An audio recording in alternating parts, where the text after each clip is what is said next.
Je suis Sarah Bilot, je suis déléguée générale d'AnimaFac. AnimaFac, c'est un réseau d'associations étudiantes. On a 3 grands axes de travail. Le premier, c'est d'accompagner l'engagement des jeunes et des étudiants. Le second, c'est vraiment d'accompagner la structuration et le développement des associations. Et le dernier, c'est de faire vivre le fait associatif étudiant. On est un réseau, c'est-à-dire qu'on a des associations qui sont de petites associations sur des campus avec quelques bénévoles jusqu'à de plus grandes qui sont elles aussi des réseaux nationaux. Et c'est avec ces réseaux nationaux qu'on a travaillé sur une de nos enquêtes phares des dernières années qui est la rentrée d'après.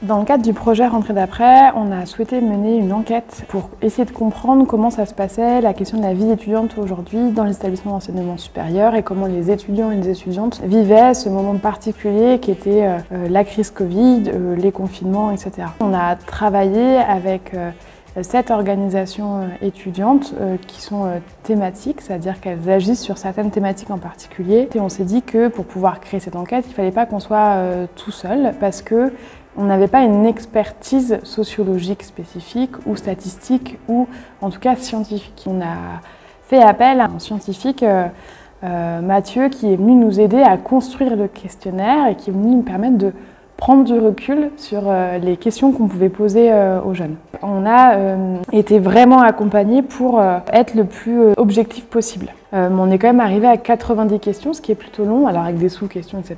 C'était un vrai travail de co-construction, à la fois avec des acteurs associatifs et à la fois avec un scientifique qui avait beaucoup plus d'expérience que nous à ce sujet-là. Une des grosses difficultés pour moi, c'est de pouvoir être le plus exhaustif possible sans être trop long et aussi que notre questionnaire il soit bien large et pas centré que sur notre public cible habituel. En gros, ça veut dire qu'il faut savoir s'entourer et travailler pour trouver un intérêt pour que des partenaires puissent diffuser un questionnaire. Le deuxième, et qui est assez large et pas lié qu'à Rentrée d'après, c'est quand on a reçu toutes ces réponses, on avait plus de 1500. Il fallait absolument qu'on puisse retravailler les variables, qu'on puisse recoder, qu'on puisse, disons, pondérer. En s'étant bien entouré d'acteurs différents, des acteurs universitaires avec lesquels on bosse beaucoup, on a eu beaucoup de réponses d'étudiants en école d'ingénieur, ce qui est hyper intéressant. On était à plus de 30% de jeunes en école d'ingénieur, sauf que les jeunes en école d'ingénieur ne représentent pas 30% des étudiants en France. Quand on fait des enquêtes, et particulièrement celles de la rentrée d'après, on ne les fait pas juste pour faire des enquêtes. L'objectif, c'est vraiment de venir alimenter à la fois des questions de plaidoyer. Le deuxième, c'est qu'on a un besoin de crédibilité quand on est une structure nationale comme nous ou avec les 7 autres assos.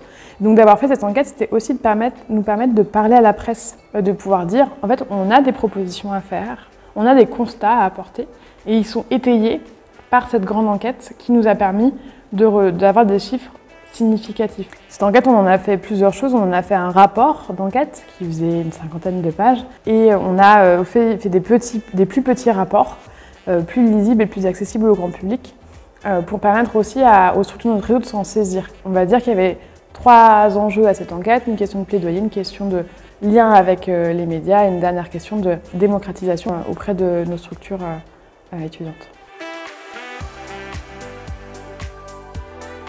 Spécifiquement, sur ce projet de la rentrée d'après, l'enquête était une partie d'un projet plus long qui a duré 1 an et demi et sur lequel on a construit des rapports à la fois très étayés et très longs et à la fois des rapports plus courts pour permettre à chacun et chacune de s'en saisir. Ces rapports-là, ils nous ont permis de construire des propositions à l'occasion des élections présidentielles et législatives avec l'ensemble des autres associations nationales avec lesquelles on a travaillé. On fait rarement des enquêtes juste pour faire des enquêtes.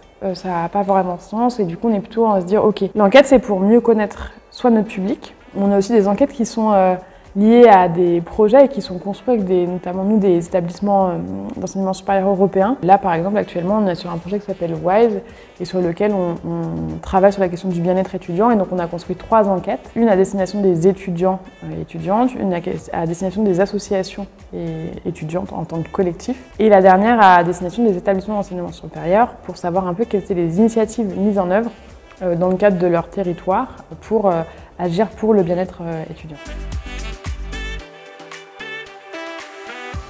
Restez pas forcément seul sur ces questions-là si vous êtes un peu perdu. Faites-vous peut-être accompagner aussi, même si c'est juste de la relecture, etc., pour être sûr de rien avoir oublié et de ne pas avoir juste votre biais qui va jouer, et c'est sûr, c'est normal, on est attaché à notre projet. Quand on met une enquête, on a envie de répondre aux besoins directs. Mais si on a quelqu'un qui vient juste nous permettre de prendre un peu plus de recul, on est toujours plus percutant et pertinent sur ces questions-là.